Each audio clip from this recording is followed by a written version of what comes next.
నమస్తే ఊరుగలు 9 న్యూస్ కి స్వాగతం. కేరళలోని తిరువనంతపురంలో జరిగిన మాతృభూమి ఇంటర్నేషనల్ ఫెస్టివల్లో పాల్గొన్న సీఎం రేవంత్ రెడ్డి కీలక వ్యాఖ్యలు చేశారు. మోడీ ప్రభుత్వం దక్షిణాది రాష్ట్రాలపై వివక్ష చూపుతుందని, రాజ్యాంగబద్ధంగా మనకు రావాల్సిన హక్కులు సాధించుకునేందుకు పోరాడతామని సీఎం రేవంత్ రెడ్డి అన్నారు. One nation one election delimitation ఇది మోడీ ఎజెండాతో మోడీ ముందుకు సాగుతున్నారని అన్నారు. డీలిమిటేషన్ జరిగితే దక్షిణాది రాష్ట్రాలు తీవ్రంగా నష్టపోతాయని చెప్పాడు. పార్లమెంట్ స్థానాలు తగ్గుతున్నాయని అన్నారు. కేరళలోని జరిగిన మాతృభూమి ఇంటర్నేషనల్ ఫెస్టివల్లో ముఖ్యమంత్రి మాట్లాడారు.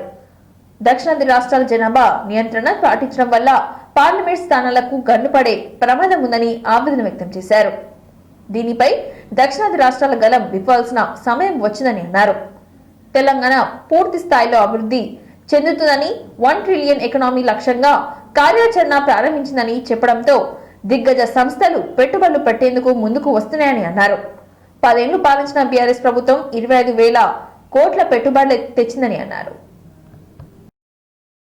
Like Mumbai, Delhi, Bangalore or Chennai, the competition for Hyderabad will be with New York, London, Dubai or Singapore. We are building a future city in 30,000 acres. It will be the greenest, cleanest and best city in India. It will be first net zero city with perfect planning and zoning, better than any world class city. We are building an AI city inside future city. We will creating Young India Skills University and Young India Sports University built for youth. I was in Davos this year. In last 10 years, BRS could not get 25,000 crore investments to Telangana. We got 40,000 crore investments in first year. This year, we got 1,82,000 crores investments for Telangana. For making Hyderabad environmentally sustainable, we are doing Musi River rejuvenation. For 50 years, our river is polluted and dying. My government wants to bring back Musi River. Musi is joining for rising. Growth will happen first in cities. For me, Hyderabad rising means it should become the fastest city, cleanest city, greenest city, bluest city, safest city and opportunity city. We are going to build a regional ring road that is called Triple R and a regional ring railway which will be 360 kilometers. We will connect the Triple R and rural transformation. We have done 21,000 crore house through Indiramma houses. Implemented it and conducted special assembly session. February 4th will be celebrated in Telangana as a social justice day. Telangana Congress, especially South Indian and non-BJP states. One issue is one nation, one election. Who should take the initiative? Fingertips. This problem we have seen in Delhi, we have seen in Haryana. Kejriwal has disturbed in Haryana where Congress has got defeat and Congress has done something in Delhi. So ultimately BJP is benefiting. So we have to think, we have to come together. This is the time to plan ourselves. Otherwise, one nation, one election, delimitation, with other things, they are going to increase. Bimaru states is enough to form government of India. Bimaru state, Bihar, Madhya Pradesh, Rajasthan, Uttar Pradesh. These 4 or 5 states not given. One election is necessary. Why? Because most of the time local bodies, Gram Panchayats or MPTs or Jilla Parishad or municipalities or other society elections are going on. Because of these elections, we are promising more and more political promises. So, national election is something different from state election. State as a unit, this is a union of states. Syllabus is going idea for that to oppose all these issues. Organizations, always political parties are having their own agenda.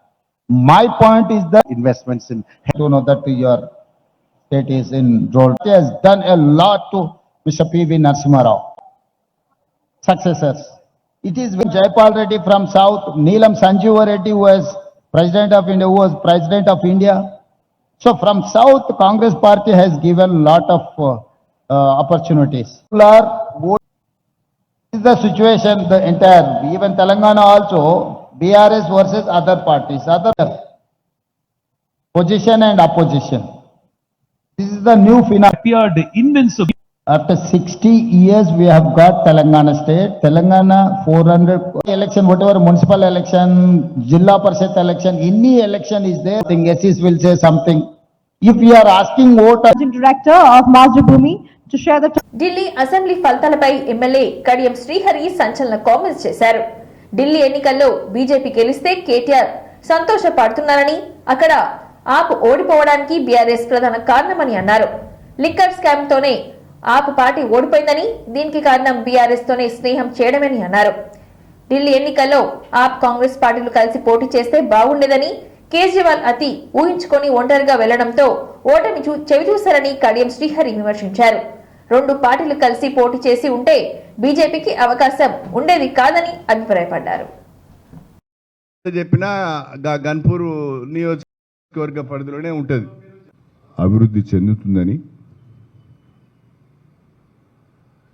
ఈ నియోజకవర్గ సమస్యలు కొంత మేరకు పరిష్కారం అవుతాయని, నిజాయితీతో కూడిన పాలన అందుబాటులో ఉంటుందనే ఒక ఆలోచనతో రాజకీయాలకు అతీతంగా రాష్ట్ర వ్యాప్తంగా, జిల్లాలో ప్రత్యేకంగా కాంగ్రెస్ పార్టీకి అనుకూలమైన గాలి వీచిన నన్ను నిర్మాణానికి కృషి చేస్తానని, అదేవిధంగా డిగ్రీ కాలేజ్ ఏర్పాటుకు, గణపురం గ్రామ పంచాయతీని మున్సిపాలిటీగా అప్గ్రేడ్ చేయడానికి తప్పకుండా నేను కృషి చేస్తానని అనేక మాటలు చెప్పడం జరిగింది, హామీలు ఇవ్వడం జరిగింది. ఆ నమ్మకంతో ప్రజలు గెలిపించారు. అనుకోకుండా రాష్ట్రంలో కాంగ్రెస్ చేయలేమని భావించి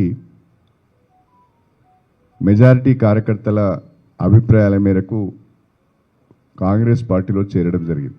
సర్క్యులర్స్ అన్ని కూడా మీకు ఇస్తున్నాను. నియోజకవర్గానికి కూడా యంగ్ ఇండియా ఇంటిగ్రేటెడ్ స్కూల్ మంజూరైంది. అది అక్టోబర్. ఈ నియోజకవర్గం పేద వర్గాలు ఎక్కువగా ఉండే నియోజకవర్గం, ఎస్సీలు ఎక్కువగా ఉండే నియోజకవర్గం. ఆర్టీసీ వాళ్ళు ఏ రకమైన కార్యక్రమాలు అక్కడ చేపట్టలేదు. ఆలయాలు ఒకే కాంప్లెక్స్లో ఉండే విధంగా రెవెన్యూ, పంచాయత్ రాజ్ ప్రారంభించడం జరిగింది, టేకప్ చేయడం జరిగింది. ఒక ప్రభుత్వ డిగ్రీ కళాశాలను మంజూరు చేస్తూ ప్రభుత్వం ఉత్తర్వులు ఇచ్చింది. వచ్చే విద్యా సంవత్సరం అంటే ఈ విద్యా సంవత్సరం 25-26 నుంచి డిగ్రీ కళాశాల అయింది. డిఈ ఆఫీస్ గణపురంలో ఉంటుంది, కానీ వాళ్ళకు పక్కా భవనం లేదు. అక్కడ ఆఫీసు నిర్మాణానికి ₹1 కోటి మంజూరు చేయించుకోవడమే కాకుండా కొత్తగా 3 సబ్ స్టేషన్లు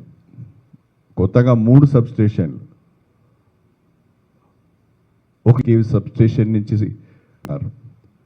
మొత్తంగా నియోజకవర్గానికి 5,000 ఇండ్లు వచ్చే అవకాశం ఉంది. మండల కాంప్లెక్స్ కావాలని ప్రతిపాదన పెట్టాం. అదేవిధంగా ఎంకరేజ్ చేసే అవకాశం ఉన్నది. దేవుని గుట్టల నుంచి ధర్మశాల చెరువు ఉన్న గుట్టపైకి సహా పనిచేస్తుంది. ఇప్పుడు శంకుస్థాపన చేసి పనులు ప్రారంభించాలని అనుకున్నాం.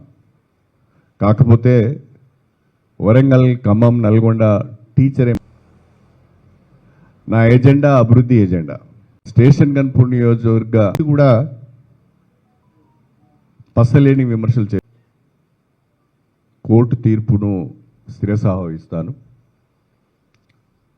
వేరే వాళ్ళు చేస్తున్న వ్యభిచారమా? దండోర ఉద్యమానికి అన్ని రాజకీయ పార్టీల మద్దతు ఉన్నది. అయితే ఈ కేటగరైజేషన్ మీద కూడా కొంతమందికి కొన్ని అభిప్రాయాలు ఉన్నాయి. విడుదల చేసి తక్షణ ఢిల్లీలో యాప్ ఓడిపోవడానికి ప్రధాన కారణం బీఆర్ఎస్. ఇవాళ చాలా పేపర్లు కూడా ఆ వార్త రాశారు, ఈవెన్ నేషనల్ పేపర్స్లో కూడా ఆ వార్త రాశారు. నీతివంతమైన అవినీతికి ఆస్కారం లేని పాలనకు వచ్చేది. పట్టుదలకు పోయి యాప్ నియోజకవర్గ పరిధిలోనే మళ్ళీ నేను ఎమ్మెల్యేగా పోటీ చేసినప్పుడు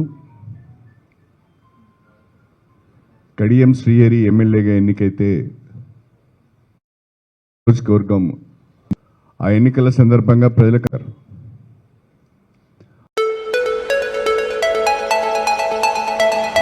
హనుమకొండ నుండి కేవలం 20 కిలోమీటర్ల దూరంలో మండలం గూడూరు విలేజ్ సమీపం పచ్చని చెట్ల మధ్యలో ప్రకృతి అందాలతో పొలాల మధ్యలో సాధన విలేజ్ రిసార్ట్ మీకోసం. Sadhana village resorts, games room, playground, swimming pool, sound system, food supply, మీకు కావలసిన వస్తువులు 4 ఏసీ కాటేజ్లతో ఆహ్లాదకరమైన ప్రదేశంలో తీర్చిదిద్దాం. Sadhana lodge, AC, non AC room, Alankar centre, Hanumakonda సౌకర్యం కలదు. అతి తక్కువ ధరలతో మీ సాధన విలేజ్ రిసార్ట్స్ మీకు అందుబాటులో. వెంటనే బుక్ చేసుకొని 9949122072 949485960915412612 వాట్సాప్ ద్వారా అతి తక్కువ ధరలతో మీ సాధన విలేజ్ రిసార్ట్స్ మీకు అందుబాటులో.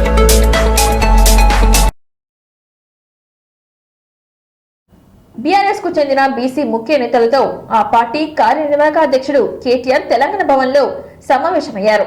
తాజా రాజకీయ పరిణామాలపై సీనియర్ నేతలతో చర్చించారు. బీసీ కులగణన, స్థానిక సంస్థల్లో బీసీలకు 42% రిజర్వేషన్లు అమలు సాధన తదితర అంశాలపై సమీక్ష జరిపారు. బీసీ సంబంధిత అంశాలపై కార్యాచరణను బీఆర్ఎస్ పార్టీ త్వరలోనే ప్రకటిస్తుందని కేటీఆర్ ఈ సందర్భంగా తెలిపారు. కేసీఆర్ గారి సూచన మేరకు మొన్న రాష్ట్ర ప్రభుత్వం ఏదైతే బలహీన వర్గాలను వంచిస్తూ వారి గొంతు కోస్తూ జనాభాలో బలహీన వర్గాల సంఖ్యను 5.5% తక్కువ చేసి ఏదైతే ఉందో ఈరోజు ఆ కులగణన మీద ఇది పూర్తి తప్పుల తడక. ఈ కులగణన మీద మీరు ఇచ్చిన స్టేట్మెంటు చిత్తు కాగితంతో సమానం. ఎందుకంటే రాష్ట్రంలోని బలహీన వర్గాల గొంతు కోసిన కాంగ్రెస్ పార్టీ, కాంగ్రెస్ ప్రభుత్వం యొక్క దుర్మార్గమైన వైఖరిని గట్టిగా ప్రభుత్వానికి డిమాండ్ చేసినాం. చెప్పిన్నారు, మీరు మా సంఖ్యను తక్కువ చేసినట్టయితే రేపు సంక్షేమ పథకాల్లో, మీరు ఇయ్యబోయే ఇండ్లల్లో, లేదా మీరిచ్చే రేషన్ కార్డులలో, మీరు రేపు ఇస్తానని చెప్పిన గ్యారంటీల్లో 420 హామీలు కానీ దున్నపోతు మీద వానబడ్డట్టు ప్రభుత్వం ఈ రోజు వరకు స్పందించలేదు. కర్ణాటక ముఖ్యమంత్రి సిద్ధరామయ్య గారిని ఆహ్వానించి ముఖ్య అతిథిగా రాష్ట్రంలోని బలహీన వర్గాల కోసం, బలహీన వర్గాల ఓట్ల కోసం బీసీ డిక్లరేషన్ పేరిట ఆనాడు కాంగ్రెస్ పార్టీ పెద్ద ఎత్తున వాగ్దానాలు గుప్పించింది. 1 కాదు 2 కాదు చెప్పింది Congress party. BC sub plan తీసుకొస్తాం అని చెప్పి సిద్ధరామయ్య గారు నోటెంబడ చెప్పింది కాంగ్రెస్ పార్టీ. అదేవిధంగా ప్రభుత్వ కాంట్రాక్టులలో, ప్రభుత్వ ప్రొక్యూర్మెంట్లో పనబోలేదు. 16 కార్పొరేషన్లు కొత్తగా బీసీ కులాల కోసం ఏర్పాటు చేసిన వర్గాల ప్రజల ఆందోళనను దృష్టిలో పెట్టుకొని జనాభా తగ్గించి దాదాపు 22 లక్షల మందిని చిత్తు కాగితంతో సమానం స్వచ్ఛందంగా ఎవరు ముందుకొస్తే వాళ్ళు రండి, అందరం కూడా నువ్వు కోరిన అన్ని వివరాలు ఇస్తాం. పట్టుకొచ్చినావు, ఏదో నిమిషం చదివినట్టు చేసినావు, అవతల పడ్డావు. అందుకే ఈ సొల్లు మాటలు కాదు, బిల్లు తీసుకురా, 42% రిజర్వేషన్ కల్పిస్తూ వెంటనే పెట్టు. నువ్వేమో చెప్తూ మా పార్టీ ఇస్తుంది 42% అన్నావు. మీ పార్టీ ఇచ్చేది 42%. బీఆర్ఎస్ ఇదివరకు 50%కి మించి ఎన్నడో ఇచ్చింది బలహీన వర్గాలకు టికెట్లు. అదే బీఆర్ఎస్ పార్టీ మొన్న పార్లమెంట్ ఎన్నికల్లో 12 జనరల్ సీట్లుంటే ఎస్సీ ఎస్టీ కాకుండా ఈ రాష్ట్రంలో, అందులో 6 అంటే 50%, 4 సీట్లు చెప్పకుండానే బలహీన వర్గాలకు 30 ఇతర బీసీ సంక్షేమ సంఘాల నాయకులతో తప్పకుండా నిర్ణయించుకుంటాం. కానీ బీసీలకు న్యాయం చేసే కాడ అందరూ కూడా జిల్లాల వారీగా, నియోజకవర్గాల వారీగా, మండలాల వారీగా పార్టీ మొత్తం కూడా మరి ఈ కార్యక్రమాన్ని తీసుకుంటుందని చెప్పి కూడా తెలియజేస్తూ మళ్ళీ ఢిల్లీ సీఎం పదవికి అతిషి రాజీనామా చేశారు. ఈ మేరకు రాజ్ భవన్ కు వెళ్లిన Atishi Delhi lieutenant governor VK సక్సేనాకు కలిసి రాజీనామా లేఖను సమర్పించారు. అతిషి రాజీనామాను ఆమోదించిన సక్సేనా అనంతరం ఢిల్లీ అసెంబ్లీ రద్దు చేసినట్లుగా ఉత్తర్వులు జారీ చేశారు. ఢిల్లీ అసెంబ్లీ ఎన్నికల్లో ఆప్ ఘోర ఓటమి పాలైన విషయం తెలిసిందే. ఆప్ ఓటమి నేపథ్యంలో అతిషి సీఎం పదవికి రాజీనామా చేశారు. ఆప్ ఆద్మీ పార్టీకి షాక్ ఇస్తూ ఢిల్లీలో బీజేపీకి పట్టం కట్టారు ఓటర్లు. ఢిల్లీలో మొత్తం 70 అసెంబ్లీ స్థానాలు ఉండగా 48 చోట్ల విజయం డంకా మోగించింది బీజేపీ. 26 సంవత్సరాలు సుదీర్ఘ సమయం తర్వాత హస్తినా పీఠం దక్కించుకుంది.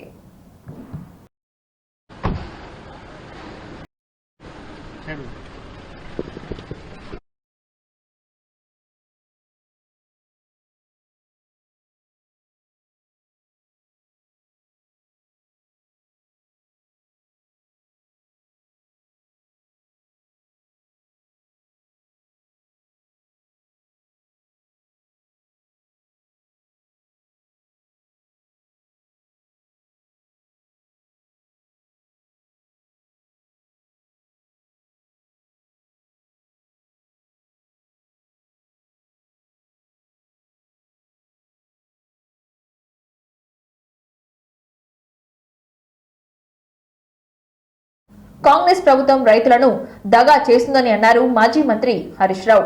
వరి బోనస్ కాదు బోగస్ అని, ఇంకా 400 కోట్లు పెండింగ్ లో ఉన్నాయని అన్నారు. 48 గంటలు కాదు 48 రోజులైనా రైతులకు బోనస్ పడడం లేదని అన్నారు. ఉత్తమ్ మాటలు ఉత్తర కుమార్ మాటలేనని విమర్శించారు. రైతు బంధు పడుతుందని ఫోన్లో టింగు టింగు అంటాయని గొప్పలు చెప్పిన సీఎం రేవంత్ రెడ్డి ఇంకా ఎందుకు వేయడం లేదని ప్రశ్నించారు. ఎకరానికి 15,000 రైతు భరోసా ఇవ్వాలని డిమాండ్ చేశారు హరీష్ రావు. ముఖ్యమంత్రి రేవంత్ రెడ్డి కాంగ్రెస్ పాలన చూసి అధికారులు తలలు పట్టుకుంటున్నారని విమర్శించారు. రాష్ట్ర ప్రజలు ఎప్పుడు ఎన్నికలు వస్తాయని రైతులు ప్రజలు ఎదురు చూస్తున్నారని అన్నారు. గ్రామంలో కాంగ్రెస్ నాయకులు తిరిగే పరిస్థితి లేదని అన్నారు హరీష్ రావు. రైతు భరోసా పడతలేదు, వెరిఫై చేయండి, ప్రతి రైతుకు ఇవ్వండి అని చెప్పి నేను ఈ రోజు డిమాండ్ చేస్తా ఉన్నా. చాలా చిత్రాలు ఉన్నాయి ఈ రేవంత్ పాలనలో. ఈ రేవంత్ చిత్రాలకు పాపం అధికారులు తలలు పట్టుకుంటారు. ఏం చెప్పాలనో కింద రైతులు అడుగుతుంటే సమాధానం చెప్పలేక తలలు పట్టుకుంటున్న పరిస్థితి ఉన్నది. ఇవాళ గ్రామాల్లో ఏ నలుగురు రైతులు కలిసినా మాట్లాడుకుంటారు. ఇక ఈ గవర్నమెంట్ మంచిగా లేదు, మోసం చేసింది, ఈ గవర్నమెంట్ కు వచ్చే ఎన్నికల్లో గట్టిగా బుద్ధి చెప్పాలని ఇవాళ రైతులందరూ కూడా ఎదురు చూస్తున్నారు. ఎప్పుడు వస్తాయా ఈ కాంగ్రెస్, ఎప్పుడు గాలిలో గడుపుదామా? 6 గ్యారంటీలు అమలు చేస్తా అని 1/2 గ్యారంటీ అమలు చేస్తేవి. అందుకే నీది సగమంత పాలన. మేము అన్ని వర్గాలకు సంక్షేమాన్ని అందిస్తే మీరు మండలానికి 1 గ్రామానికే సంక్షేమం అందించారు. సంక్షోభం, అసంపూర్ణం, అసంతృప్తి, అసహనం ఇది కాంగ్రెస్ విధానం. ప్రభుత్వం బోనస్ డబ్బులు విడుదల చేయాలి. Thank you. గంటలు కాదు 48 రోజులైనా రైతుల ఖాతాలో బోనస్ డబ్బులు జమ కావడం లేదు. కలెక్టరేట్ల చుట్టూ, వ్యవసాయ శాఖ అధికారుల చుట్టూ తిరగాల్సిన పరిస్థితి ఏర్పడింది. ఎన్నికల సమయంలో అన్ని పంటలకు బోనస్ అని కాంగ్రెస్ చెప్పింది, కానీ అన్ని పంటలకు బోనస్ అని మాటలను బోగస్ చేసింది కాంగ్రెస్ పార్టీ. సన్న వడ్లకు బోనస్ అన్నారు, దాన్ని కూడా బోగస్ చేశారు. 2 లక్షల రుణమాఫీ మోసం చేశారు. నిన్న రైతు భరోసా విషయంలో మోసం చేశారు. అదేవిధంగా పంటలకు బీమా అన్నారు, మోసం చేశారు. మొత్తం వరంగల్ రైతు డిక్లరేషన్ ను తుంగలో దొక్కిండ్రు, గాల్లే కలిపింది కాంగ్రెస్ పార్టీ. వరంగల్ రైతు డిక్లరేషన్ లో చెప్పిన ఏ ఒక్క హామీ కూడా ఈ రోజు అమలుకు నోచుకోలేదు. పంట పండిస్తే పండిన పంటకు ఇవ్వాల్సిన వడ్ల పైసలు కూడా ఇవ్వకపోతే నువ్వు రైతులకి ఏం చేసినట్టు?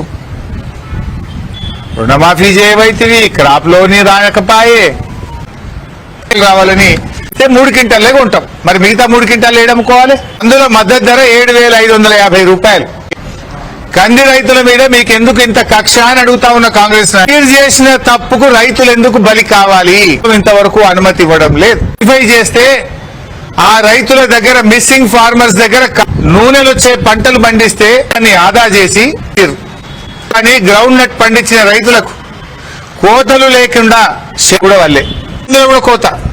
31 గుంటలున్న కనకవ్వకు 1650 మాత్రమే రైతు బంద్ చేసింది. హైదరాబాద్ ఓఆర్ఆర్ పై కొంతమంది యువకులు కార్లతో హల్చల్ చేశారు. తెల్లవారుజామున కార్ రేసింగ్ స్టంట్స్ చేస్తూ విన్యాసాలు చేశారు. ఈ రేసింగ్ లో రైమంటూ కార్లు దూసుకుపోయాయి. రోడ్ మధ్యలో లగ్జరీ కార్లను వేగంగా డ్రైవ్ చేశారు. సీసీటీవీ ఫోటేజ్ లో కార్ రేసింగ్ స్టంట్స్ కు సంబంధించిన వీడియో రికార్డ్ అయింది. సీసీ ఫోటేజ్ ని పరిశీలించిన పోలీసులు రేసింగ్ లో పాల్గొన్న యువకుల కోసం గాలిస్తున్నారు.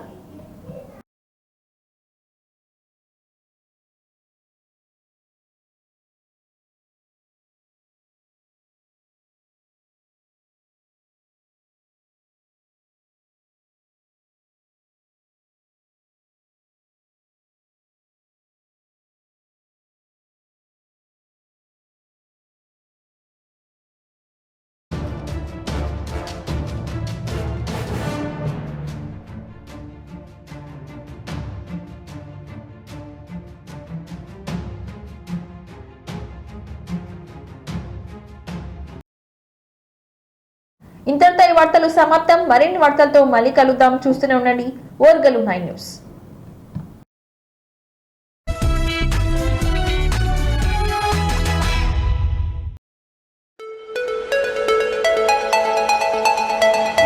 హనుమకొండ నుండి కేవలం 20 కిలోమీటర్ల దూరంలో మండలం గూడూరు విలేజ్ సమీపం పచ్చని చెట్ల మధ్యలో ప్రకృతి అందాలతో పొలాల మధ్యలో సాధన విలేజ్ రిసార్ట్ మీకోసం.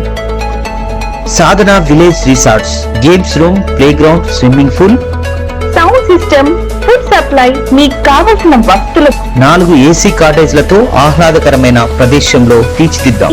సాధన lodge, AC, non AC room, Alankar centre, Hanamkonda సౌకర్యం కలదు. అతి తక్కువ ధరలతో మీ సాధన విలేజ్ రిసార్ట్స్ మీకు అందుబాటులో. వెంటనే బుక్ చేసుకోండి. 9949122072, 949485960915412612 వాట్సాప్ ద్వారా. అతి తక్కువ ధరలతో మీ సాధన విలేజ్ రిసార్ట్స్ మీకు అందుబాటులో.